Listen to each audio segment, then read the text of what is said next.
Well, folks, we have some good news and some bad news, so we'll start with the good news. The good news is that yesterday, on Monday, Lev Parnas, Rudy Giuliani's indicted buddy, started handing over materials to the House Intelligence Committee. This includes contents of a cell phone, contents of a second cell phone, because everybody has a second cell phone, right? Contents of an iPad, photos, WhatsApp messages, all kinds of things. And Parnas's lawyer said that all of this is relevant to the impeachment of Donald Trump, which is great, right? Well, unfortunately, that's what leads us to the bad news here, because all of this info just went to the House of Representatives that's already done with impeachment. So what's the point, right? What are they going to do with this?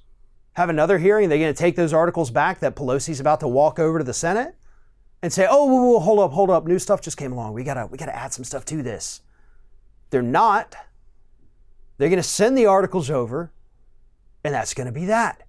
They're going to be sitting on this new treasure trove of info from Lev Parnas that not only has incriminating evidence on Rudy Giuliani and Donald Trump, but hey, it also lumps in Devin Nunes, because we still don't know what was discussed in their 8-minute phone conversation, which was sandwiched between conversations that Parnas had with a reporter from The Hill, the one who happened to break the Hunter Biden Burisma story.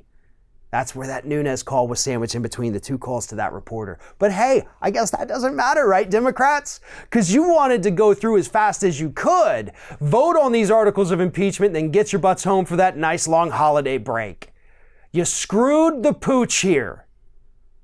And I am not going to not be mad about this, because so much more information has come out since you voted on those articles of impeachment that you could have bolstered these articles in a tremendous way that the public could not have ignored. Now, a couple things to point out. Sure, yeah, the public is on the Democrat side on impeachment. The public is against Mitch McConnell on impeachment. From all the looks of it, it appears that the Democrats played this right. For now. It's January. The election's not till November. So if the Senate does in fact take up the trial January 21st, which is what they're now saying is going to be the start date, it'll end what? Probably by February? So then you go through all of February, March, April, May, June, July, August, September, October, then November, 10 months. And everybody will have forgotten all of this info. All of it. Every single bit of it. Those poll bumps that Democrats are seeing right now, those will be gone by then.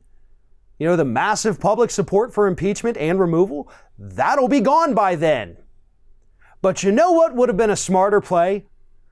You could have just said, all right, we're holding off on impeachment for now. We've done all our hearings that we need to do. We're still waiting on the court cases to be decided to see if we can force members of the Trump administration to come and testify, because those court battles are still happening.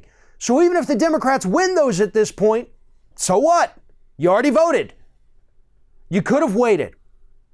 Think of all of the people, including Lev Parnas himself, the smoking gun, could have been testifying. Lev Parnas says he'd be happy to. And the public would have learned so much more. We would have learned about every single thing he turned over yesterday. And now we won't. It'll be buried. Even if he gets called to testify at this point, if it's not a part of the impeachment hearing, it'll be buried.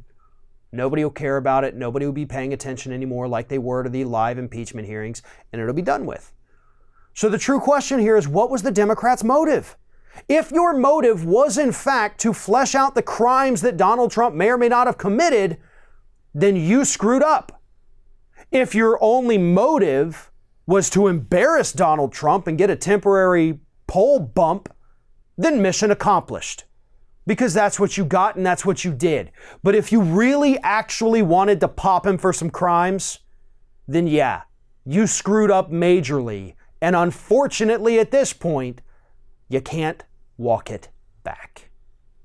Thanks for watching, everybody. And don't forget, if you like what you see here, like, comment, share, and subscribe to our channel. And now you can also become a member of Ring of Fire and get exclusive early access to certain Ring of Fire videos all throughout the week. Just click on the little join button right below the video.